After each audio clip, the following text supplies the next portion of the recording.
आप सभी का मैं भगवत गीता के इस 71वें सेशन में हार्दिक स्वागत करता हूँ।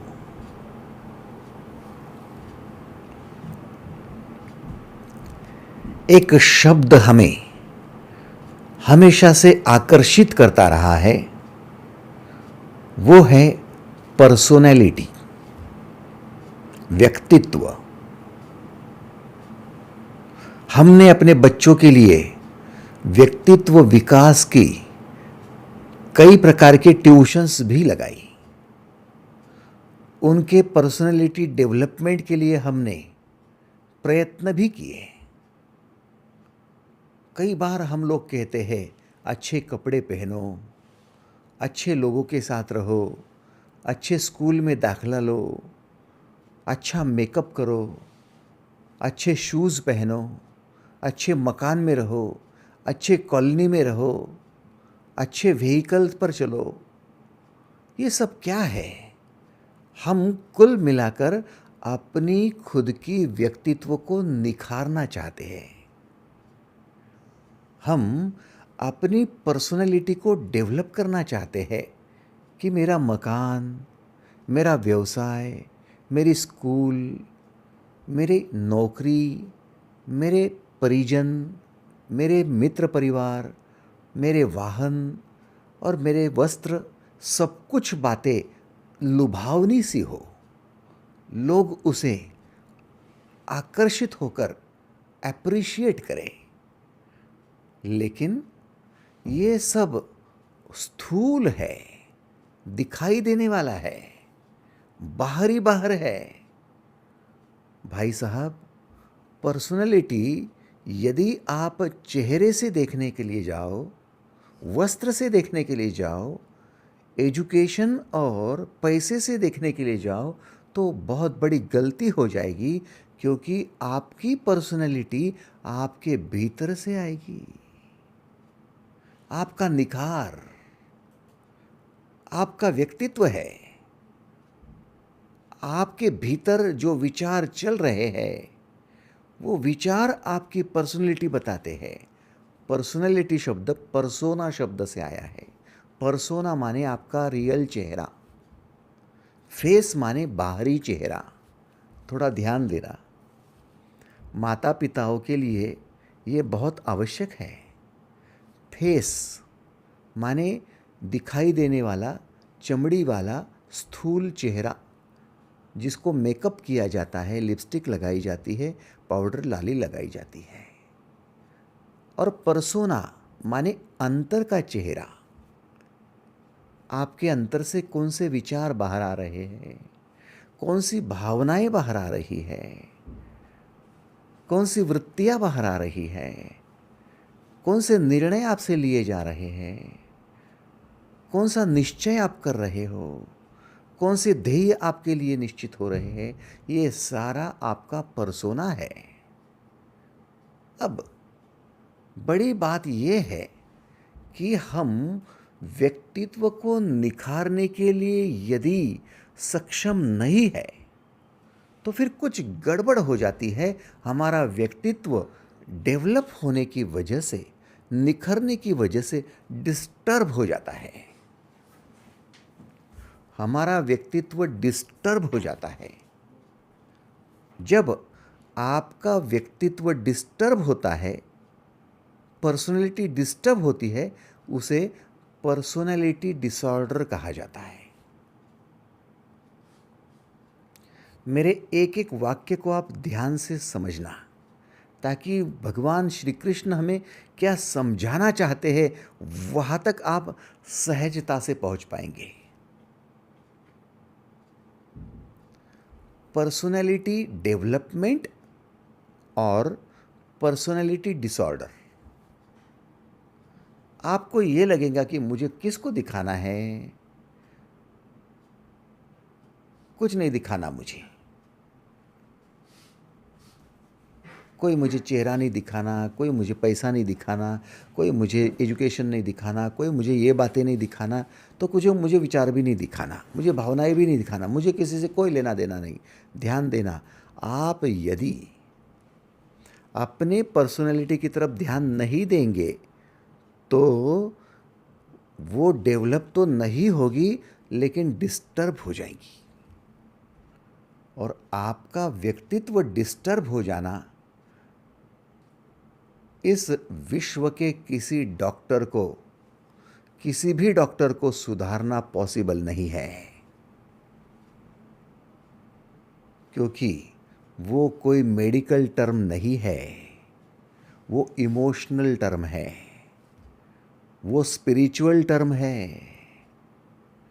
वो आपके लिए सबसे बड़ी दुविधा हो सकती है, सबसे बड़ी दुर्घटना हो सकती है, सबसे बड़ा आपके लिए युद्ध हो सकता है। भाई साहब, आपका पेट दुखता है तो उसके लिए दवाई, चलो ठीक बात है। सर दर्द होता है, दवाई, ठीक बात है। तो यहाँ तक कह दूँ कि कैंसर है, समझ में आती है बात की दवाई है।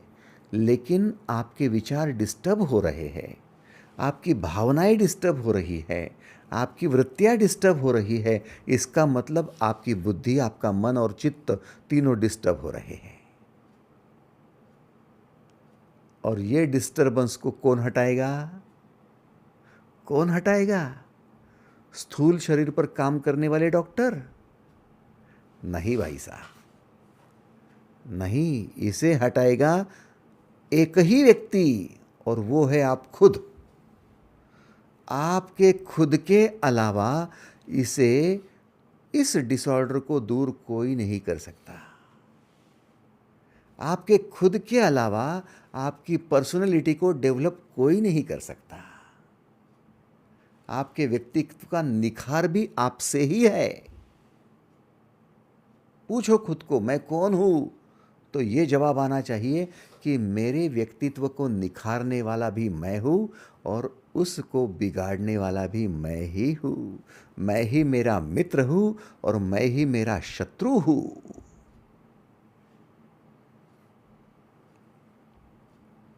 क्या है मित्रत्व? अपनी सही पहचान करना मित्रत्व है, और अपनी गलत उथली पहचान करना शत्रुत्व है। ध्यान देना, एक एक वाक्य को आप समझने की कोशिश करो। ऐसा कभी नहीं होता कि आप जन्म से लेकर पर्सनैलिटी डिसऑर्डर्स के ग्रस्त या शिकार हो जाते हो। नहीं, कभी नहीं होता। जन्म से यदि कोई मतिमंद पैदा होता है, जिसकी बुद्धि काम ही नहीं करती, जिसकी भावनाएं कंट्रोल ही नहीं होती, वो मतिमंद होता है, गतिमंद होता है, तो भाई साहब उसके पर्सनैलिटी के बारे में हम बात ही नहीं कर रहे। लेकिन जो लोगों में आकर्षित रहता है सभी को, जिसका चेहरा अच्छा है, जिसके हाथ पैर काम करते हैं, जिसका दिमाग अच्छा है, जो एजुकेशन में अच्छा है, जो आगे बढ़ रहा है, बढ़ते बढ़ते कभी ना कभी वो डिसऑर्डर का ग्रस्त हो जाता है, कभी ना कभी वो शिकार हो जाता है, डिस्टर्ब हो जाता है। तो फिर उसे ये लेबल लगाना कि वो जन्मजात ही ऐसा है, ये सबसे बड़ी गलती। इसको पहले क्रॉस करो। आपके परिवार में, आपके देखने में, आपके मित्रों में सबसे पहले गलती आप ये मत कर लेना कि वो जन्मजात ऐसा ही है और ऐसा ही रहेगा। नहीं, वो कुछ कारण, कुछ वजह से डिस्टर्ब हुआ है, और 100 नहीं, 200 नहीं, 500 नहीं, वो उस अवस्था से बाहर आने का पूरा पूरा चांस है। 100% नहीं, आप उसे परसेंटेज लगाओ ही नहीं, वो पूरा बाहर आएगा, आएगा ही आएगा। क्यों और कैसे? क्यों और कैसे? सबसे पहली बुनियादी बात है, उसको बाहर आने के लिए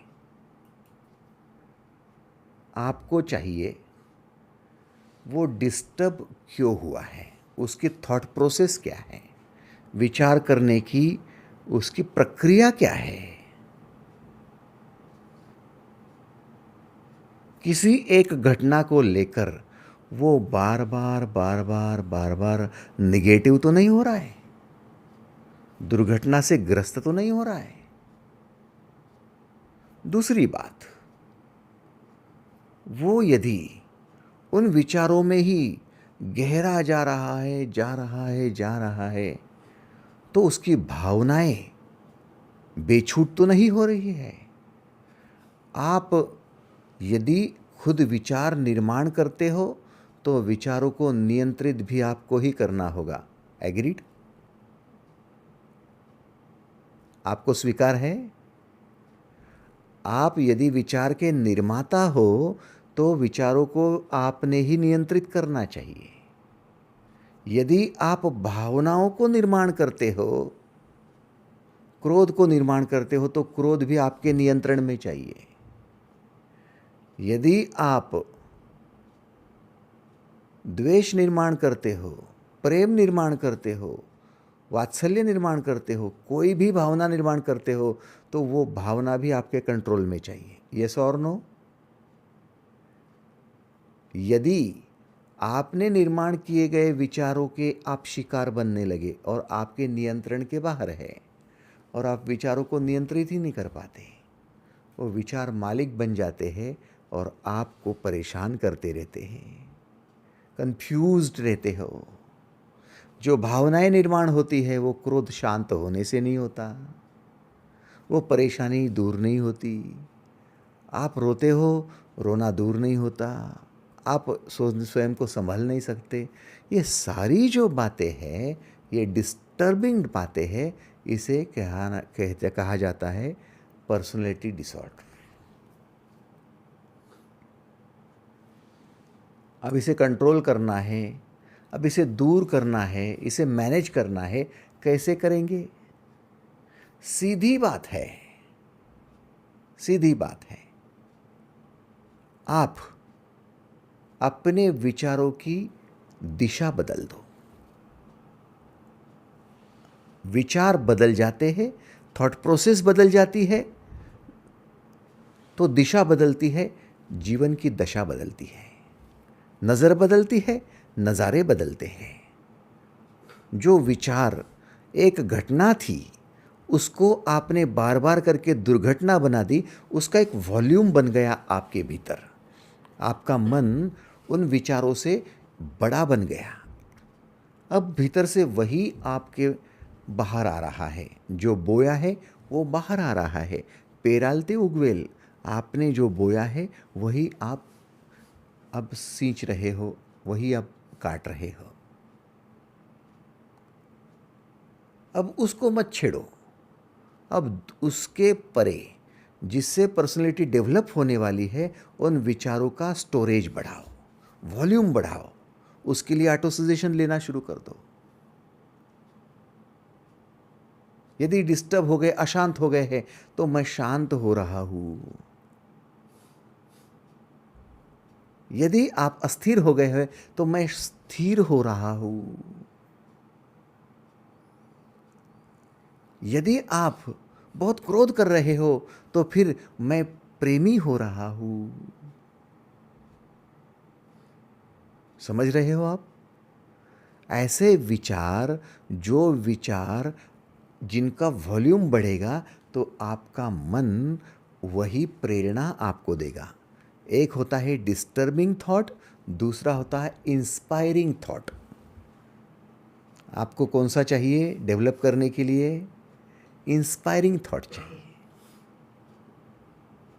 आप खुद जब डिस्टर्ब होते हो तब आपकी वजह से, आपके बिहेवियर की वजह से, आपके भावनाएं बेछूट होने की वजह से और विचार असंबद्ध और बेताल होने की वजह से अन्य लोग डिस्टर्ब होते हैं। वो रिएक्ट करते हैं तो आप ज़्यादा डिस्टर्ब होते हो और ये सिलसिला चलते रहता है। कैसे बाहर आओगे? आप खुद को स्थिर करने वाले, शांत करने वाले, प्रेमी बनाने वाले, टॉलरेंस बढ़ाने वाले, सक्षम बनाने वाले ऐसे विचारों का सजेशन लेना शुरू कर दो, ऑटो सजेशन। उनका वॉल्यूम बढ़ा दो। जैसे ही ये वॉल्यूम बढ़ता है वैसे ही आप इंस्पायरिंग थॉट्स लेते हो भीतर से। जब काम नहीं होता है, आप कॉन्शियसली किसी बात से नहीं जुड़ते हो, तब भीतर से ये सारे विचार बाहर आते हैं और उससे आप क्रिएटिव बन जाते हो। आपको अनुभव होगा। लेकिन डिस्टर्बिंग थॉट यदि भीतर से बाहर आते हैं तो फिर आप और ज़्यादा परेशान हो जाते हो अकेले में। कितने लोगों को स्वीकार है ये? धन्यवाद। Thank you, thank you, thank you. अब आप जो पर्सनैलिटी डेवलप करते जाएंगे, इसका बेसिक स्टेप था। फिर आगे और कई बातें आएंगी। जैसे आपके ऑब्जर्वेशन की पावर बढ़ेंगी, जैसे एनालिसिस करने की पावर बढ़ेंगी, अंडरस्टैंडिंग करने की पावर बढ़ेंगी, फिर आपका निर्णय लेने की क्षमता बढ़ेगी, फिर अच्छे निर्णयों से आपके ध्येय निश्चित होंगे, उन ध्येय पर चलने की बात होगी। ऐसे लंबे समय तक आपका जीवन चलता रहेगा। लेकिन केवल जीवन चलेगा ऐसी बात नहीं है। यदि आप सही विचार कर पाए, सही निर्णय ले पाए, सही ध्येय तक आप हमेशा के लिए निश्चय करके चलते रहे, तो आपका चरित्र निर्माण होगा। उसे कहते हैं कैरेक्टर, आपका चरित्र। और कहा जाता है ना कि कोई भी व्यक्ति अपने पैरों पर कुल्हाड़ी मारना नहीं चाहता। कोई भी व्यक्ति खुद का नाश करना नहीं चाहता, खुद का नुकसान करना नहीं चाहता, लेकिन डिस्टर्बिंग थॉट्स उसको परेशान करते हैं। चरित्र निर्माण होना सबके लिए आवश्यक है। अब चरित्र कहाँ तक निर्माण होगा? नहीं, इन्होंने बहुत अच्छा काम किया है, ये भी चरित्र है। ये समाज में सबके साथ मेलजोल करके रहे हैं, अच्छा चरित्र है। ये शांतिपूर्वक अपने जीवन में क्रिएशन करते रहे हैं, अच्छा चरित्र है। लेकिन सबसे बड़ा चरित्र क्या है? ये मानव से महात्मा बन गए हैं। तुकाराम महाराज महात्मा बन गए। एग्रीड? ज्ञानेश्वर महाराज महात्मा बन गए। सोचो आप, मानव से महामानव बनना चरित्र निर्मिति है, महात्मा बनना उससे बड़ी चरित्र निर्मिति है, और भगवान बनना उससे भी बड़ी निर्मिति है। वो भगवान बन गए। बुद्ध भगवान बन गए, महावीर भगवान बन गए, यीशु भगवान बन गए। आज हजारों लाखों करोड़ों लोगों के गले का वो हार बन गए, हृदय का वो ईश्वर बन गए। आप समझ रहे हो? यदि इनकी पर्सनैलिटी में कुछ डिसऑर्डर्स आते थे, डिस्टर्ब होता था, तो क्या ये चरित्र निर्माण कर पाते थे? क्या बुद्धत्व तक पहुंचा जाता था? और फिर जिनका जीवन बुद्धत्व तक नहीं पहुंच रहा है, क्या उनके लिए आप सहयोग नहीं करोगे? क्या उनके मित्र नहीं बनोगे, हितैषी नहीं बनोगे? ये बनना आपका बहुत बड़ा कर्तव्य है। इसलिए आपके बच्चे हैं, आपके भाई बहन हैं, आपके परिजन हैं, आपके रिश्तेदार हैं, आपके पड़ोसी हैं, या फिर समाज का कोई व्यक्ति हो, आपके लिए आवश्यक है कि उस व्यक्ति को मानव से महामानव, महामानव से महात्मा, महात्मा से भगवान, और भगवान से परमेश्वर से परमात्मा, ये यात्रा की समझ दी जाए, ज्ञान दिया जाए। और इसी को लेकर गीता में भगवान श्री कृष्ण ने ज्ञान दिया अर्जुन को कि अर्जुन, तू आज जो डिस्टर्ब है, युद्ध की भूमि में जो तू परेशान है, वो डिस्टर्बिंग थॉट्स की वजह से हो रहे हैं। इससे तेरा व्यक्तित्व नहीं निखरेगा।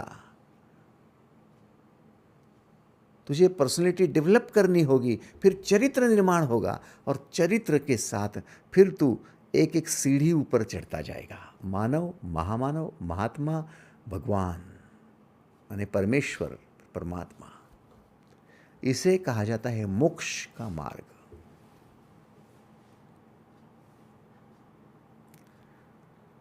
तो क्या हम शांत हो रहे हैं? मोक्ष हमसे दूर है? नहीं, आप मोक्ष के मार्ग पर हो। क्या हम प्रेमी हो रहे हैं, स्थिर हो रहे हैं, हम सहनशील हो रहे हैं? क्या हम मोक्ष? हाँ, आप मोक्ष के मार्ग पर हो, क्योंकि एक कदम एक कदम एक कदम आपको परम पद तक ले जाएगा, और ये परम पद आपको उस प्रोग्रामिंग तक ले जाएगा, उस संस्कार तक ले जाएगा, जो संस्कार परमेश्वर का संस्कार है।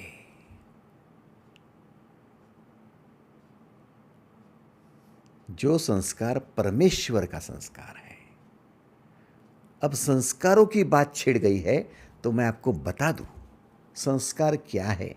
आपके मन में चंद विचारों का, आपके मन में विशिष्ट विचारों का जमावड़ा, ये है संस्कार।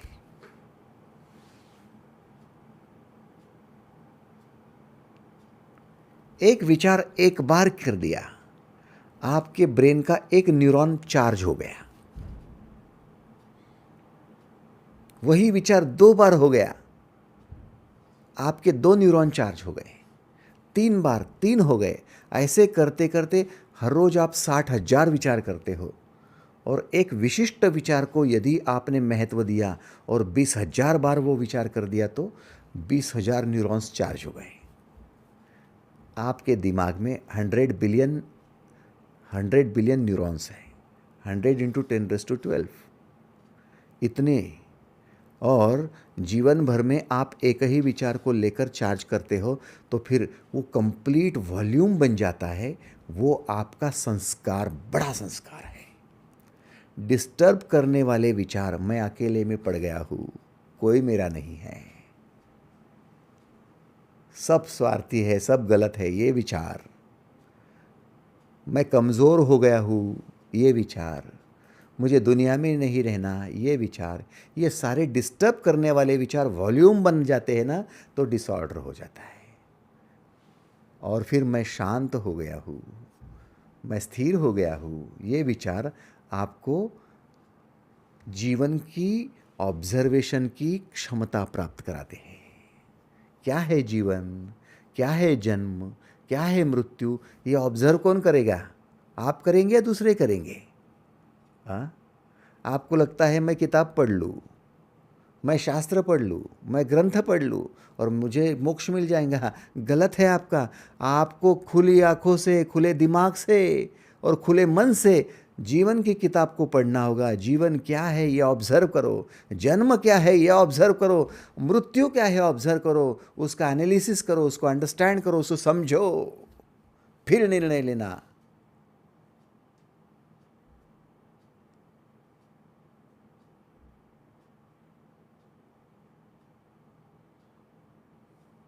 प्रोग्रामिंग माने संस्कार। आप में कौन से संस्कार है और कौन से संस्कार आपसे बाहर आ रहे हैं, और भगवान श्री कृष्ण में कौन से संस्कार है, कौन सा वॉल्यूम उन्होंने बढ़ा दिया है।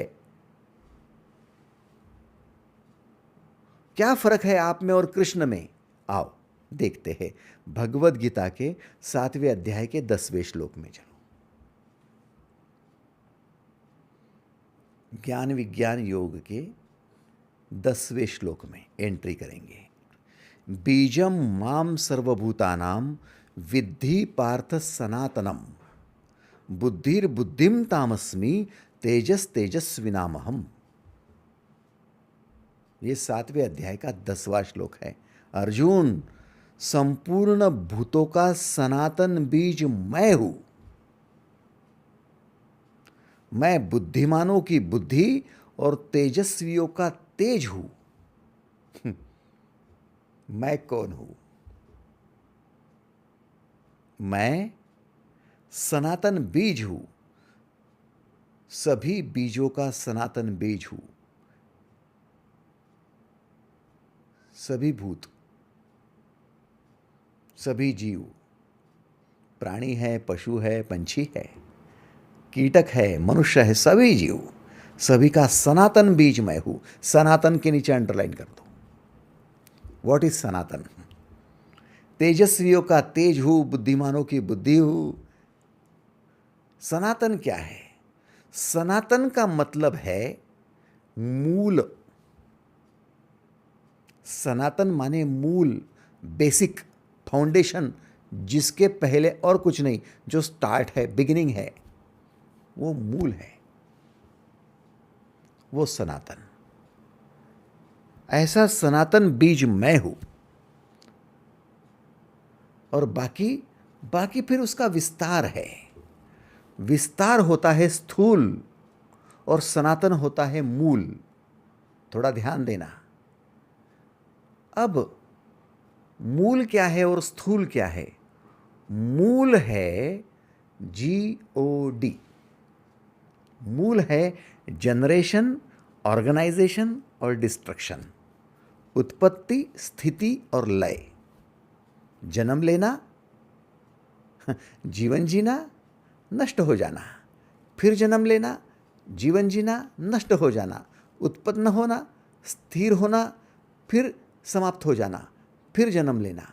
ये जो एक मेन सर्कल है, ये जो एक मेन प्रोग्राम है, ये जो एक मुख्य अवस्था है जन्म लेने की, जीवन जीने की और समाप्त होने की, ये अवस्था मूल है। इसे सनातन बीज कहा जाता है। आप में भी है, इसलिए आपका जन्म हुआ। आप में भी है, इसलिए आप जन्म के बाद में जीवन जी रहे हो। और आप में भी है, इसलिए आप जीवन के अंतिम क्षण के बाद मरने वाले हो। फिर मरने के बाद फिर जन्मने वाले हो, क्योंकि वो जो मूल सनातन जो बीज है, वो बीज नष्ट नहीं होगा, वो बीज बना रहेगा।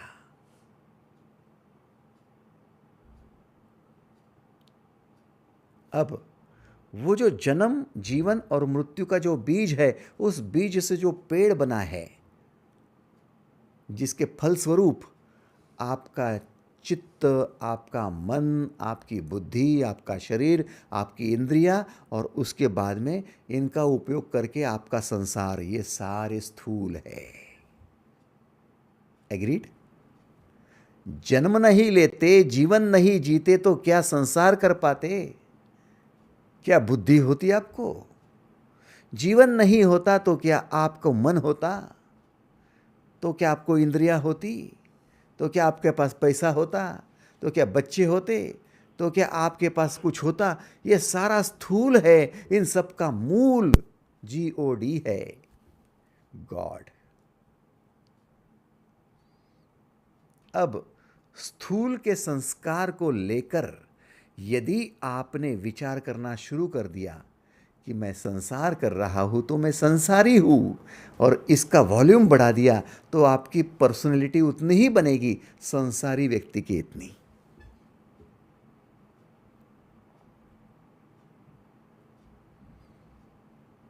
मां हूं मैं। बार बार बेटे को देखकर एक मां ने यदि विचार करना शुरू कर दिया, मैं मां हूं, मैं मां हूं, मैं मां हूं, और दिन भर 60,000 विचारों में से अधिकतर विचार मैं मां हूं, मां हूं, मां हूं, इसके ही भीतर डालने लगे, तो इंस्पिरेशन होगा मैं मां हूं, पहचान होगी मैं मां हूं, पर्सनैलिटी बनेगी, एक मां की पर्सनैलिटी बनेगी। व्यक्तित्व का विकास तो ऐसे होगा कि आप मां बनोगी। लेकिन एक बात है, केवल मां मां मां बनकर रह जाओगी तो मां के परे क्या होगी? कि सिर्फ मां ही बनना है, सिर्फ पिता ही बनना है, पत्नी ही बनना है, संसारी ही बनना है, धनवान ही बनना है, एजुकेटेड ही बनना है, मास्टर ही बनना है? क्या बनना है? मैं गुरु हूं। गुरु गुरु करते करते उसके परे जाएगा कि नहीं जाएगा, कि उसमें अटक जाएगा? जैसे रिकॉर्डिंग की सुई अटक जाती है, बार बार वही वही वही वही। पर्सनैलिटी, जो पर्सनैलिटी के परे जाता है वो कैरेक्टर निर्माण करता है। सभी का कैरेक्टर नहीं होता, सब चरित्र निर्माण नहीं कर पाते, हाँ व्यक्तित्व निर्माण कर पाते। और कुछ बेचारे व्यक्तित्व को भी डिस्टर्ब कर सकते हैं। गलत विचार तो नहीं हो, लेकिन अच्छे विचारों का बंधन भी नहीं हो। इसलिए मैं बुद्धिमानों का बुद्धिमान हूं, उनकी बुद्धि हो और तेजस्वियों का तेज हूं। जो बुद्धिमान कहते हैं कि मैं तो अरे सीईओ हूं, मैं क्लास 1 ऑफिसर हूं। कब तक हूं बेटा? 58 का हो जाने दे, हाँ 60 का हो जाने दे। तू कब तक है रे? कब तक प्रिंसिपल है तू? कब तक माँ है तू? कब तक पिता है तू? कब तक पति है तू? कब तक है तू? कब तक? इसीलिए लोग कहते हैं पाई पाई करके जोड़ा, इसको जोड़ा उसको जोड़ा और मृत्यु ने सब छुड़वा दिया। तो मृत्यु जो छुड़वा नहीं सकती, ऐसा क्या है? वो मूल है और वो सनातन बीज है। जीओडी का सबसे बड़ा महत्वपूर्ण वो एक बीज है, और वो बीज तक यदि पहुंचेंगे और फिर कहेंगे मैं वो बीज हूं, तो परम धाम में आप पहुंच गए। वो कृष्ण है, वो मैं बीज हूं, सनातन बीज हूं, मैं जीओडी हूं, मैं गॉड हूं। Who is God? I am God.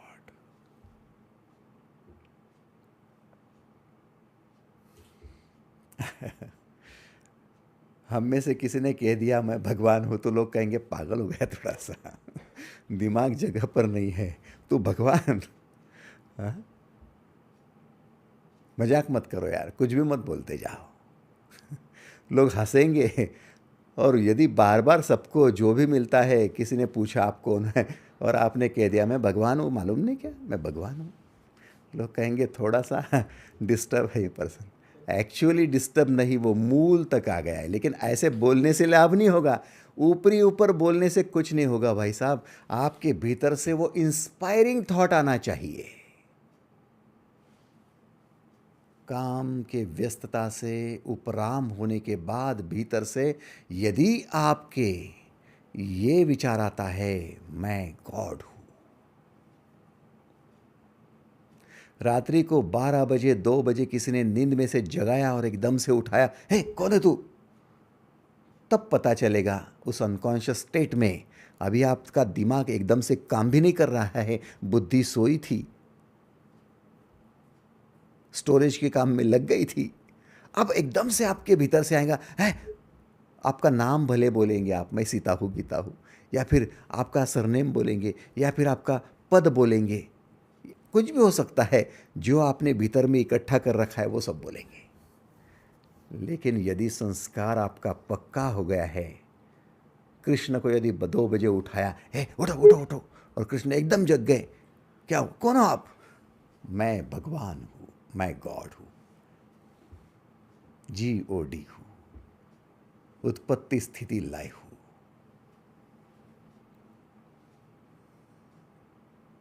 Brahma, Vishnu और महेश, ऐसे 3 पद को हमने 3 प्रकार से विभाजित किया। ब्रह्मा है जो उत्पत्ति कर रहे हैं, विष्णु है जो पालन कर रहे हैं, शिव जो संहार कर रहे हैं। लेकिन तीनों को एकत्रित फिर कर दिया और उसको दत्त कहा दिया। तीनों भगवान को मिलकर, तीनों पदों को मिलकर एकत्रित करके उसे दत्त कहा गया। गुरुदेव दत्त। दत्त का मतलब क्या है? दत्त का मतलब है जिसमें ये प्रोग्रामिंग हो गई है कि मैं उत्पत्ति, मैं स्थिति और मैं लय, तीनों का बीज मैं हूं, मैं ही सनातन बीज हूं। ये जो जानेगा वो गुरुदत्त बन जाएगा।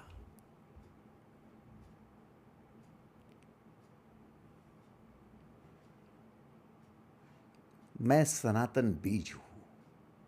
किसका? सब भूतों का। अब सब भूतों का क्यों?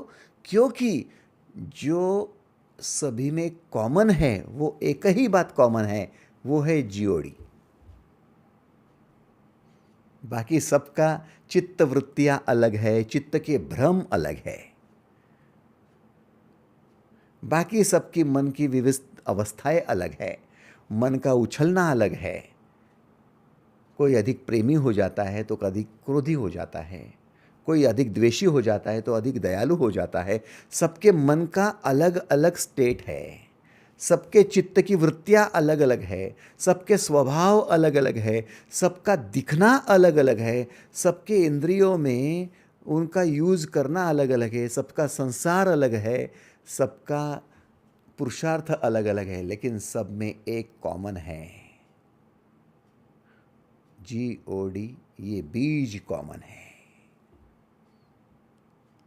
कितने लोगों को स्वीकार है वो हाथ ऊपर करेंगे। धन्यवाद, थैंक यू, थैंक यू।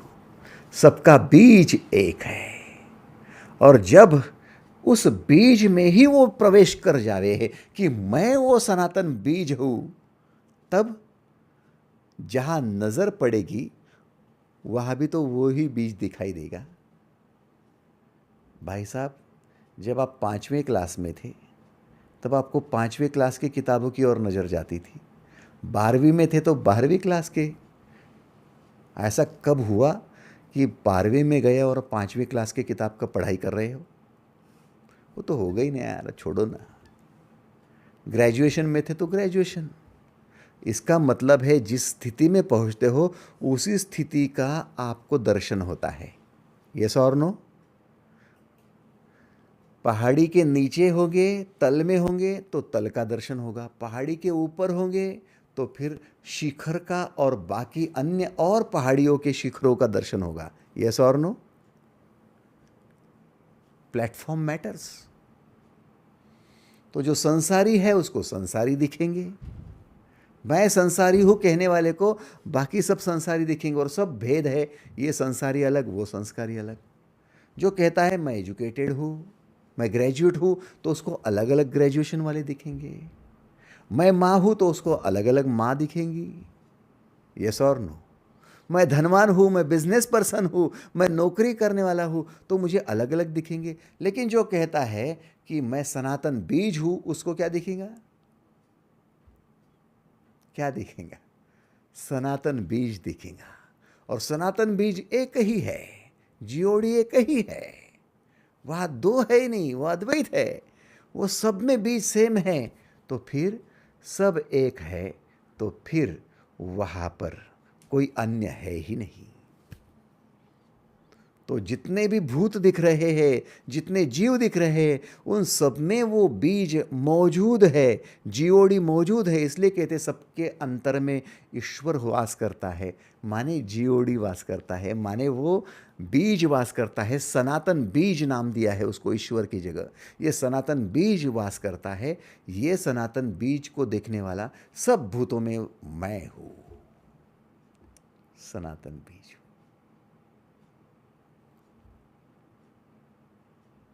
बीजम माम सर्वभूतानाम विद्धि पार्थ सनातनम, बुद्धिर्बुद्धिम तामस्मि तेजस तेजस्विनामहम। तेजस्वियों का तेज हूँ, बुद्धिमानों की बुद्धि हूँ, सनातन बीज हूँ। आप जब उच्च पद पर जाते हो और वो सभी में दिखाई देता है, तो वो सब आपका हो जाता है। आपके लिए आपका परिवार आपका है, लेकिन प्रधानमंत्री के लिए भारतवासी सभी परिवार अपने हैं। यस और नो? कितने लोगों को स्वीकार है? धन्यवाद, थैंक यू। क्योंकि वो उच्च पद पर आरूढ़ है। सब परिवार अपने हैं क्योंकि पूरा देश अपना है। तो जो सनातन बीज में एंट्री कर चुका है, सनातन बीज का संस्कार, उसका गठरा उन्होंने बड़ा कर लिया है, उस वॉल्यूम में दूसरा है ही नहीं।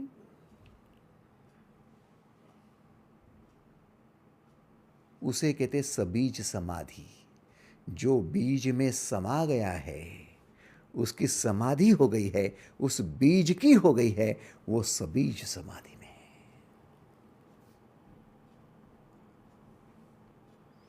उस जन्म से वो निकलेगा, निर्बीज समाधि होगी, फिर जन्म लेगा, सबीज समाधि में होगा। तो आप कम से कम जीते जी सबीज समाधि तो लगा सकते हो भाई साहब। अपने बीज तक पहुंचो, सनातन तक पहुंचो। इसे सनातन धर्म कहा है।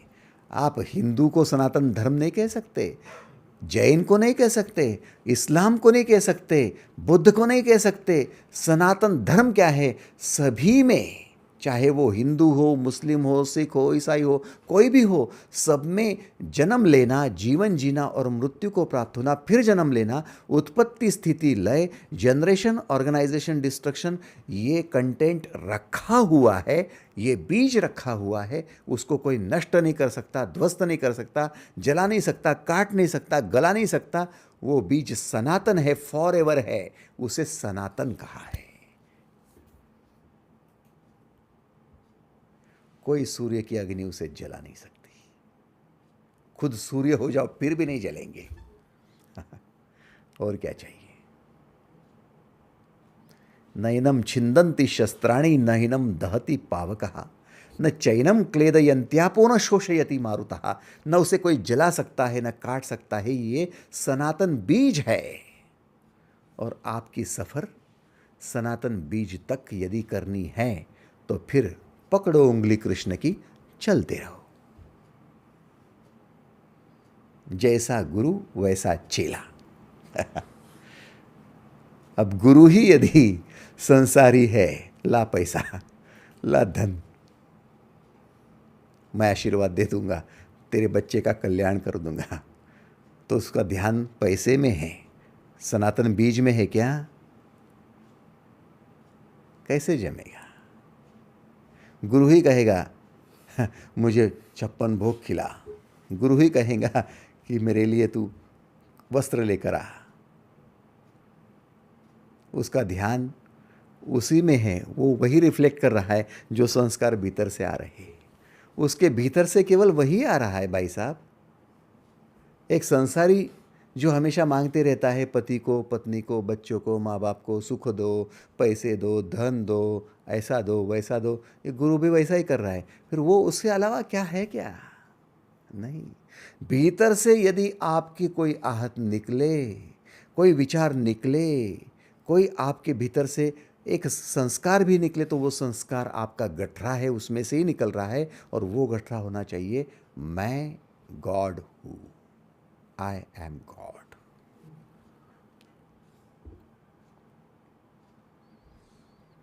ध्यान का एक नया आविष्कार आपको मिल गया। आप कहेंगे कितने ध्यान बताओगे? हाँ, ये सबीज समाधि के लिए ध्यान है। मैं कौन हूँ, मैं कौन हूँ, मैं कौन। आद्य गुरु शंकराचार्य इसी से आगे बढ़े। मनोबुद्धि अहंकार चित्तानि नाहम न च श्रोत्र जिह्वे न च घ्राण नेत्रे न च व्योम भूमि न तेजो न वायु चिदानंद रूपा शिवोहम शिवोहम। मैं न मन हूँ, न बुद्धि हूँ, न अहंकार हूँ, न कुछ हूँ। मैं तो शिव हूँ, मैं तो सनातन बीज हूँ। और फिर सनातन बीज का वो इतना इतना इतना जाप करने लगे, जपात सिद्धि न संशय। जो जप करोगे वही बनोगे। संसार का जप करोगे तो संसारी बनोगे, धन का जप करोगे धनवान बनोगे। क्या बात है! सनातन बीज का जप करोगे तो फिर आप जीओडी बन जाओगे, गॉड।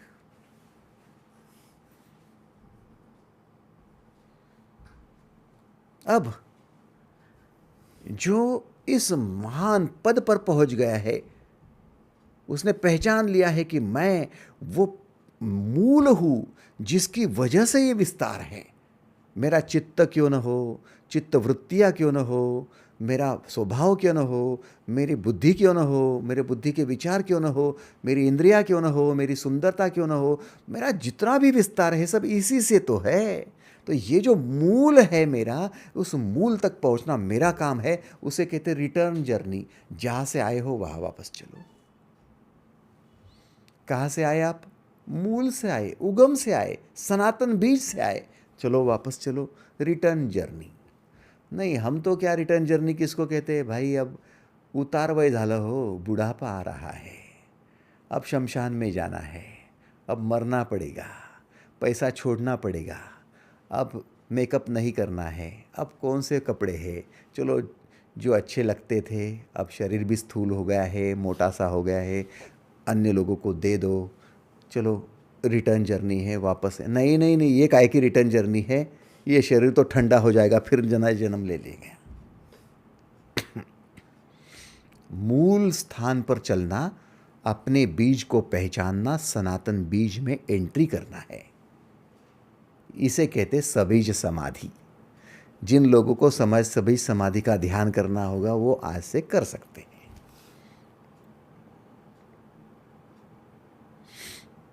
शांति से बैठना, अपने आप को जांचना, परखना और फिर खुद को पूछना, मैं कौन हूँ।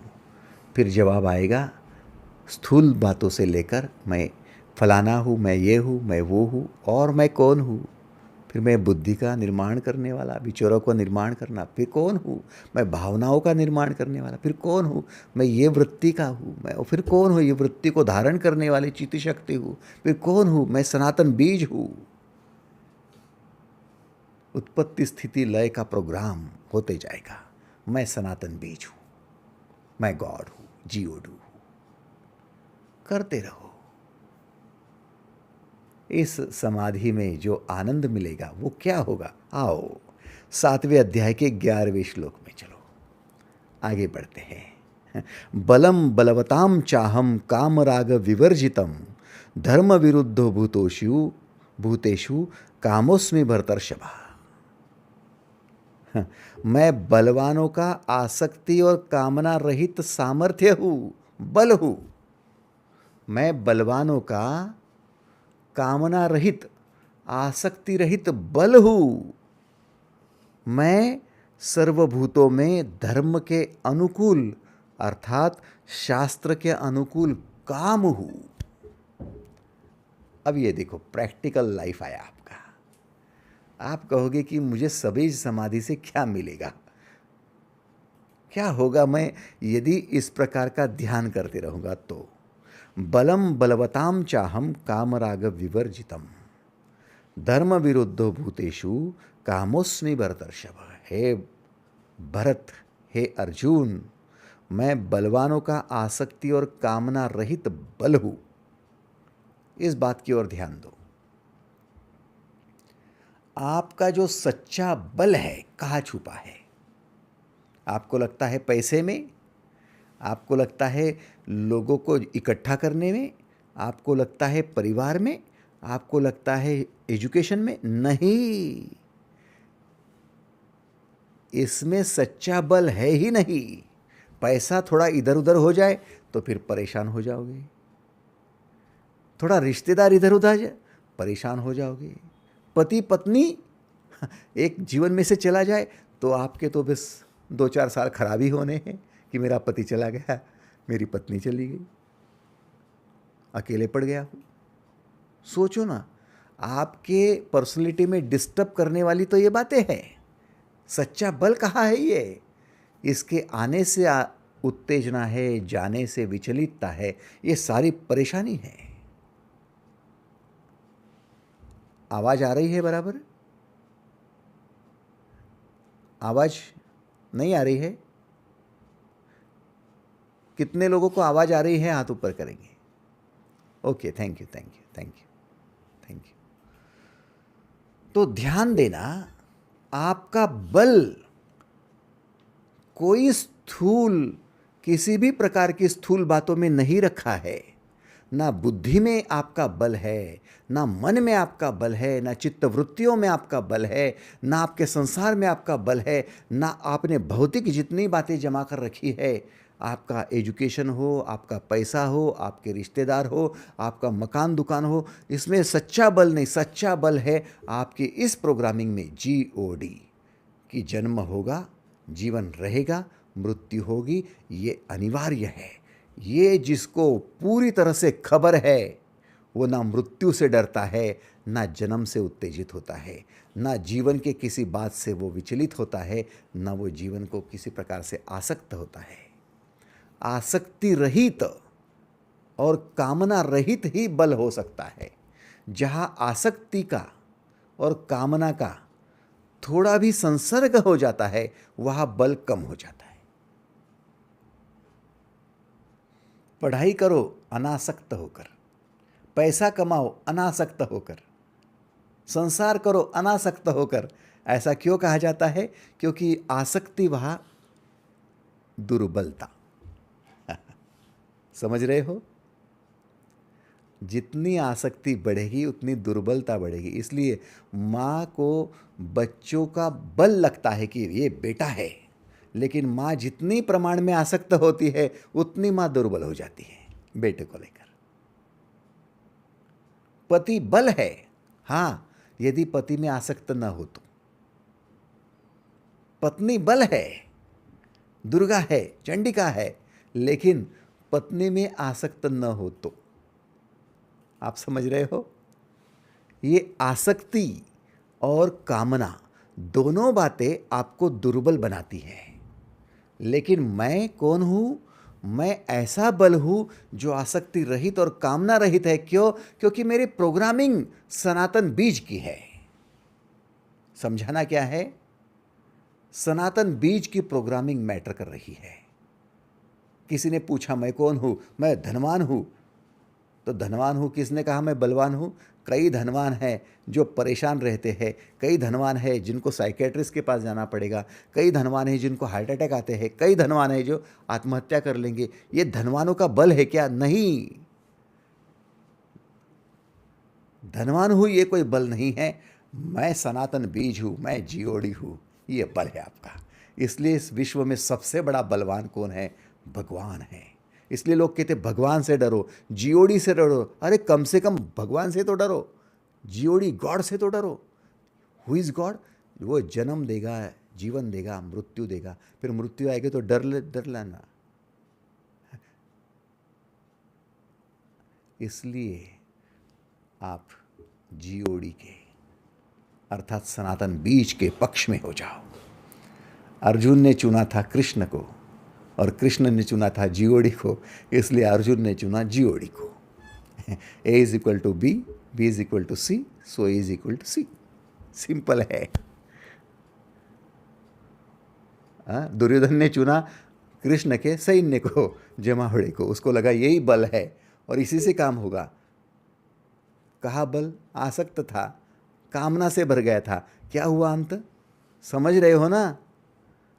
इसलिए आप संपूर्ण विश्व में सभी बातों का आनंद ले सकते हो, लुफ्त उठा सकते हो। प्रोग्रामिंग एक रखना, मैं गॉड हूं। और कई लोगों को लगता है कि एकदम से गॉड कहना थोड़े से ज़्यादा जाती हो जाती है, थोड़ा और ज़्यादा डेयरिंग का काम, इतना नहीं हो सकता। इसलिए फिर वो कहते मैं भगवान नहीं, भगवान का, मैं भगवान हूँ नहीं, मैं भगवान का हूँ, भगवान मेरा है, उस का को जोड़ देते हो। ये भी आपके लिए एक स्टेप बन जाएगी। मैं भगवान का हूँ, भगवान मेरा है। मैं गॉड का हूँ, गॉड मेरा है। और कुछ दिन में वो का पर एक क्रॉस मार देना, का निकाल देना, मैं भगवान हूँ। समझ रहे हो? थोड़ी सी एक स्टेप आपके बीच में ये आवश्यक है, नर्सरी है, ये थोड़े से केजी है आपके लिए। फिर एक बार आपको चलना आ गया, आप रास्ते पर आ गए।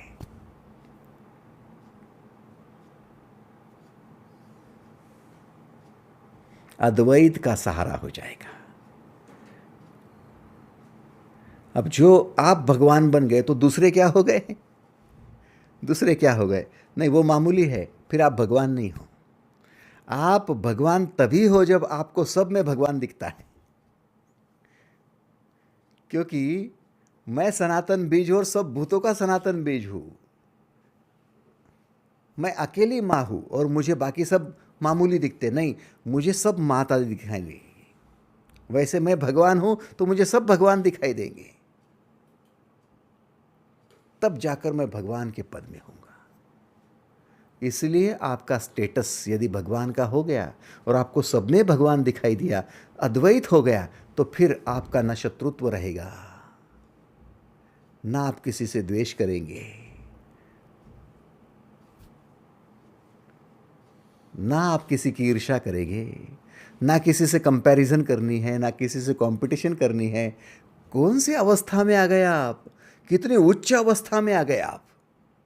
सोचो तो। इसलिए कृष्ण ना किसी का कॉम्पिटिटर है, ना किसी की तुलना करता है। कृष्ण कृष्ण है, वो भगवान है।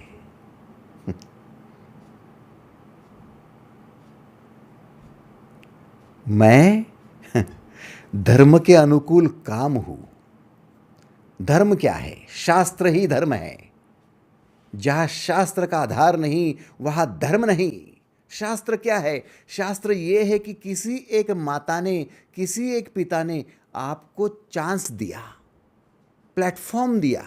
उनके जरिए, उनके गर्भ में जाकर आपने अपनी चिति शक्ति का उपयोग करके, खुद का विस्तार करके एक गर्भ को आकार दिया और जन्म लेकर आपने जीवन प्राप्त किया। माता पिता आपके लिए कैटलिस्ट बन गए, सहयोगी बन गए। उन्होंने आपको इस प्रकार से उनके काम भाव का इस्तेमाल करके, उपयोग करके आपको प्लेटफॉर्म दिया जन्म लेने के लिए। अब आप उसी शास्त्र को दोहराकर बच्चों को जन्म देना। आसक्ति के लिए मत देना कि मुझे बेटा चाहिए, बुढ़ापे का सहारा बनने के लिए चाहिए, मेरा काम धाम करे इसलिए चाहिए, मेरे घर में काम करे इसलिए बहू चाहिए। ऐसा नहीं। आपने जन्म देना। किस लिए देना? कि जैसे शास्त्र के अनुसार माता पिता ने काम का उपयोग करके, काम भाव का उपयोग करके हमें जन्म दिया, वैसे ही हम भी काम भाव का उपयोग करके अब बच्चों को जन्म देंगे। इसलिए क्योंकि ऐसा कोई इस ब्रह्मांड में पिछले जन्म में जिसको योग भ्रष्ट कहा गया, वो योग अब योगिक बनना चाहता है। अब मैं जन्म दूंगा। मेरे घर तो आएगा योगी ही आएगा, मेरे घर तो योगिनी ही आएगी। और जब उसको जन्म दिया तो मैं कैटलिस्ट बन गया, प्रेरक बन गया। अब जब वो छोटे से बड़ा होगा तो उसको जो संस्कार दिए जाएंगे वो भी मैं दूंगा कि तुझे पहचानना है। उद्दालक मुनि अपना बेटा श्वेत केतु, उसे कहते हैं कि बेटा तू जन्म से ब्राह्मण है, भूल जा तू।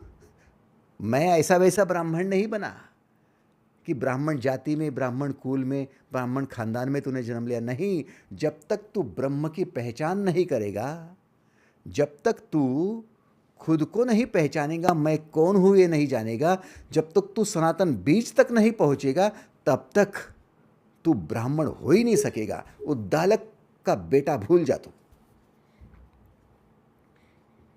तो प्लेटफॉर्म दिया जा रहा है बेटे को, पर्सनैलिटी डेवलप करने के लिए प्लेटफॉर्म दिया जा रहा है, चरित्र निर्मिति के लिए दिया जा रहा है, ध्यान करने के लिए, समाधि देने के लिए कर रहा है। और ये प्लेटफॉर्म आप देते जाओ फिर बच्चों को। ऐसा करते करते जब वो सनातन बीज तक पहुंच जाएंगे, तब आपका काम भाव, आपका काम सचमुच काम में आया। मैं वो काम हूँ। मैं बच्चों को जन्म देता हूँ, मैं अर्जुन को जन्म देता हूँ, मैं शिष्यों को जन्म देता हूँ, युग युग में गीता के माध्यम से जन्म देता हूँ, धर्म को जन्म देता हूँ, ताकि मैं उनको उनके सनातन बीज तक पहुँचा देता हूँ। यदा यदा ही धर्मस्य ग्लानिर्भवतु भारत। जहाँ जहाँ धर्म की हानि होती है, शास्त्र का अनुसरण नहीं किया जाता, वहाँ वहाँ मैं शास्त्र का उपयोग करके उनको सनातन बीज तक पहुँचा देता हूँ।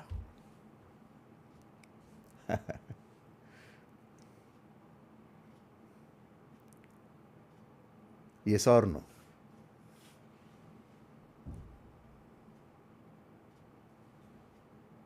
काश की गीता न होती, न ये श्लोक होता, न मुझे वो मिलता, न मुझे मिलता, न आपको मिलता, ना आपको ये प्लेटफॉर्म मिलता, ना आपको ये सभी समाधि का ध्यान मिलता, न मिलता, ना आप उस प्रकार से मैं गॉड हूँ तक पहुँचते, न आपको ये काम में आता। इसलिए ये सब है, इसे कहा गया है काम भाव।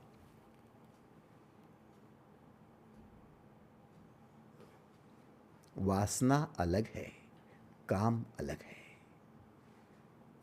मैं शास्त्र के अनुसार काम हूं। बलम बलवताम चाहम काम राग विवर्जितम। हर एक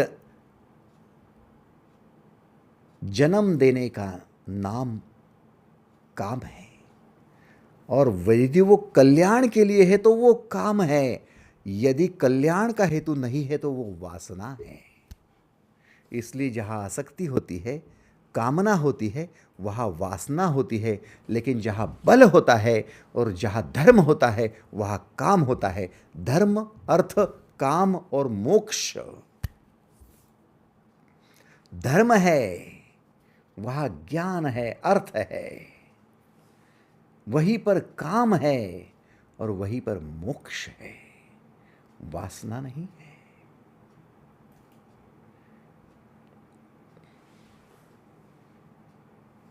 इसीलिए मैं सनातन बीज हूं, इसलिए मैं जन्म दूंगा और मैं कईयों को जन्म दूंगा।